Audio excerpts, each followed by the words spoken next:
All right, everybody. Welcome to another monthly special, Cook Wild, brought to you by our good friends at Camp Chef. I've got Foodie Mike C as always, but I've also got Mr. Justin Spring from Pope and Young. Justin, how are you, man? Good. How are you doing, You are Dylan? currently in Alaska. What are you chasing there? Fish, basically. Family vacation, chasing salmon, halibut, shrimp, all that good stuff. No bear tag, huh? No bear tag this time. Oh man. What's the weather like? Right now it's about 75 and sunny and beautiful. That sounds pretty amazing. It's like 104 here or something like that. It's like I have a pool, but it doesn't even matter at this point. Listen, Mike, it made me super jealous because in Montana, which is where we filmed this episode at, no houses have air conditioners because they're like, it gets 80. Like that's the max. Yeah. And I'm like, well, that'd be nice because my air conditioner is struggling right now. It's hot. Yeah. So Justin, first off, welcome to Cook Wild, man. As soon as I told you about Cook Wild and what we were doing, you're like, dude, I got to be a part of this. And I will say this, you and your wife absolutely just make dreams come true when it comes to cooking wild game. And so it is now my life mission to just get you and Mike to hang out together for like 3 days and just blow everybody's minds. That'd be awesome. Because you and Becca do a phenomenal job. Now, one thing I do want to mention that is exciting is Pope and Young is going to put together for the 34th biannual convention in Glendale, Arizona, April of 2025, we're doing a wild game cook-off. We're going to open and kick off convention with a big wild game cook-off.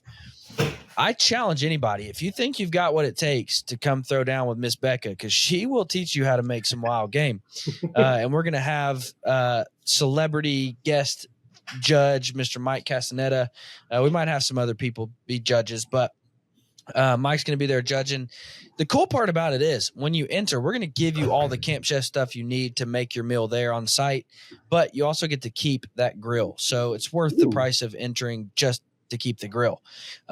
So get registered for convention, get entered to win the wild game, first annual wild game cook-off. It's going to be something special.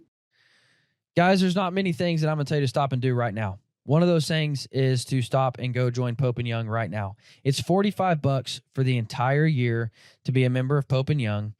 And what that does for you is that helps to ensure your rights as a bow hunter. Pope and Young is constantly fighting for your rights as a bow hunter. They are the national bow hunting organization in North America. They exist to protect your rights as a bow hunter. They are all the time going before state legislators to fight for your rights and to continue protecting your rights as a bow hunter.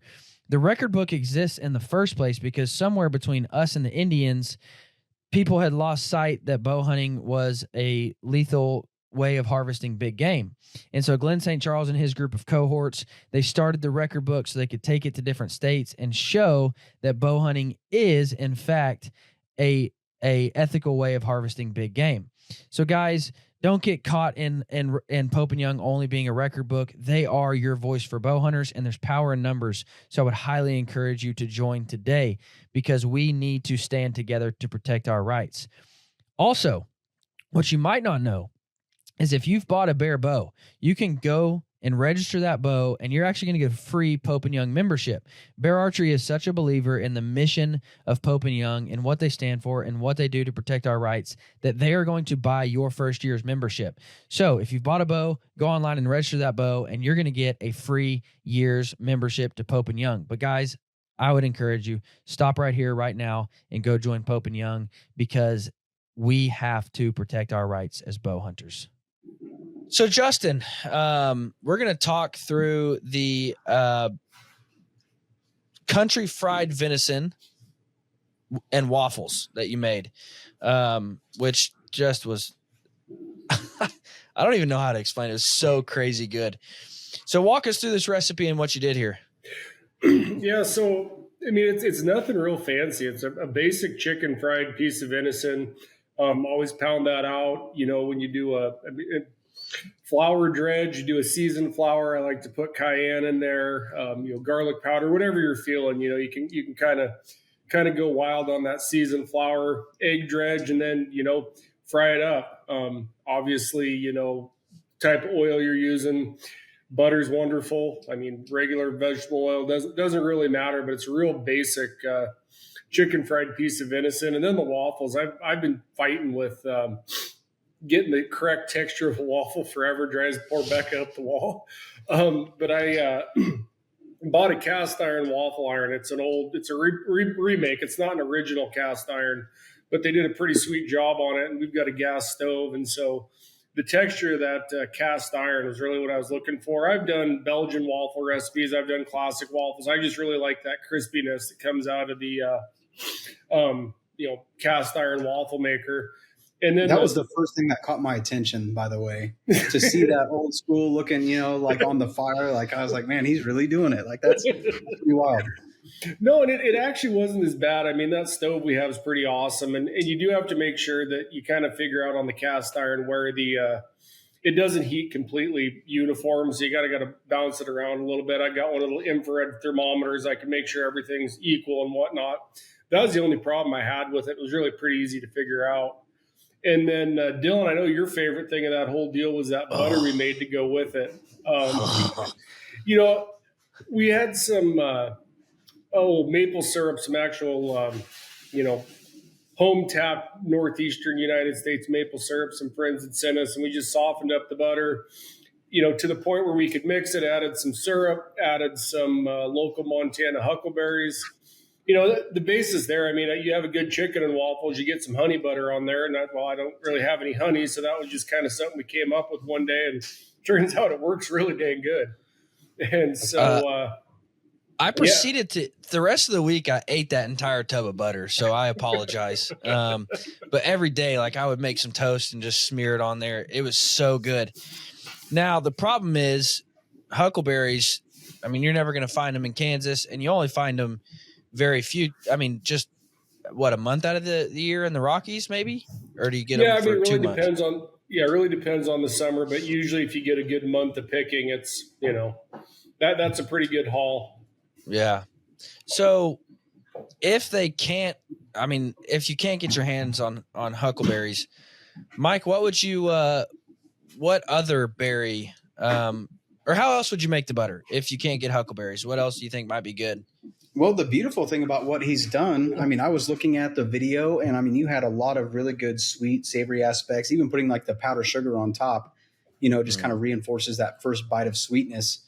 But I mean, I've done a lot of different kinds before. I've done to where I've made like a compote with sauteed apples, and I've done, blueberries, peach, different things like that. So, I mean, really any kind of a compote would work.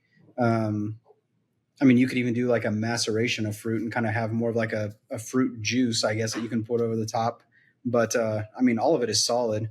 And I mean, just like you had stated, making the compound butter, I mean, that's a solid approach to it as well. Actually, right when I came out of Food Network, my staple signature dish was chicken and waffles. And I did like a little molecular pearl on top, like they call it molecular caviar. And I just basically made a honey water that I turned into these little pearls. Nice. So, I mean, I kind of have done like the honey aspect. I've tried it with maple as well, but not real maple. Like you said, it's 100% like straight from the tree maple, right? Yeah. So Dylan probably ate like $40 worth of, butter, I guess you could say, because that stuff is at least. But yeah, I love that. Just doing, I mean, really, like I said, any kind of fruit that you really like, whether it's a compote or a maceration, you can do some cool stuff with it. And the compound butter is a huge asset as well. I think it's really going to round off your dish super well. I mean, I've done some with honey, Frank's Red Hot, even like a garlic chili crisp. It kind of gives you a little more texture and a little bit of a spice bite to it. So, I mean, if you haven't tried that, I'd give that a shot because it's amazing. So, Justin, on the meat, what all did you do? Because basically when we got ready to film this, it was already cut up, sliced up. I'm sure you tenderized it some way. What all did you do to that meat just to get it ready for the fryer? Very little. Depending on the species, if it's antelope, we won't do anything. I think that particular one we used that day was moose. And so that that bull was a little bit tougher. So we just had some thinner steaks that we just pounded out with a meat mallet. little bit of salt and pepper, but I think that seasoned flour kind of drowns it out anyway. So really not a whole lot. Yeah. No, So, it turned out perfect. Oh, say, if you don't mind, we actually just did a recipe. Have you ever messed with velveting? No, I haven't. I've heard about it, but I've never actually tried to execute myself. Yeah, that's something fun to try because we just did some Asian food, and I mean, it was ridiculous how tender that meat came out. Yeah. So is that something that you would do like on this venison, like the chicken fried venison? I mean, absolutely. You could really do it with any meat that you wanted to try it with. You just have to really. I want to say it was like a quarter teaspoon of baking soda to every pound, because baking soda obviously can be very heavy, on your palate. So just kind of being mindful of that. It's kind of like making like a little like marinade slurry and wrapping it up. But I mean, honestly, it could be on any meat that you wanted. Yeah. Guys, I would highly encourage you to give this recipe a shot. I mean, the kids loved it. I mean, if you see the video, Gage is smiling like a goober, but all the kids ate it and loved it. I mean, it was a phenomenal meal. Breakfast is good any time of day. This is a good recipe, whether it's for breakfast or do it for dinner. Guys, give it a shot. I'm so excited. So Justin, give us a teaser though, because you're about to bring back some stuff from Alaska. What are you going to do with all this stuff? Got any big ideas yet? Mike, have you messed around with spot prawns very much? I haven't.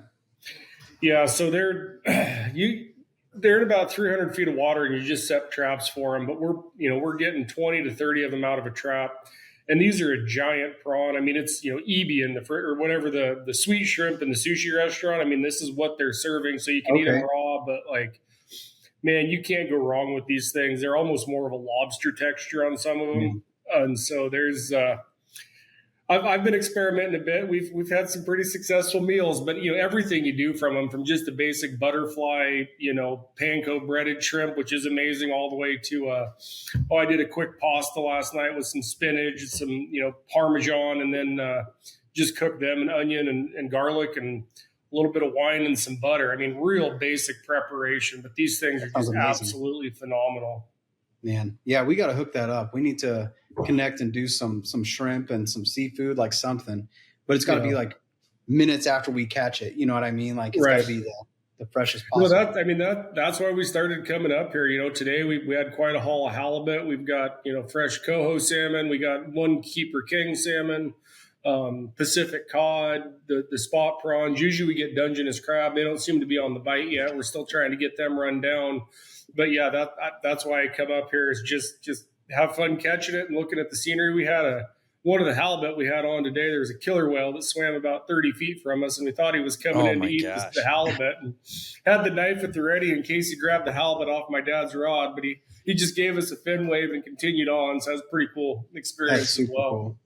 And halibut's my favorite. So this time next year, that's what we need to do. We need to be out in Alaska this time next year. So we can even reflect back on this, like how we took our little segment of, we should do that and show us there. That's the setup.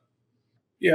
I mean, honestly, I came up here to start at bear hunting, and just after seeing the fishing and the food and whatnot that's here and is available, it's just more than once I've considered or tried to convince my son, hey, Gage, you need to move schools. We can go live in Southeast Alaska. I work from home now. We could live there. And he's like, no, Dad, I like my friends in my school. It's like, oh, come on, buddy. I mean, Montana's not bad, but you'll make new friends. Yeah. Justin, question for you, because you recently killed a mega giant gator. Me and Mike are looking at going down in August to kill a gator. What should we try at a gator? I'm not going to lie, man. I wasn't overly impressed. I mean, it's edible. We had some gator sausage made, but the gator nugget, as long as you don't have any sinew in it, it takes flavor okay, but it really doesn't have anything standalone on its own that you're like, oh my gosh, this is amazing that I was able to figure out yet. The novelty of, gator nuggets, or I'm still trying to figure out a gator ravioli out of that sausage. I'm trying to see what I could put together to get that to be an impressive dish, but I haven't got there yet. So, maybe you guys could start working on it too on your end. Sure.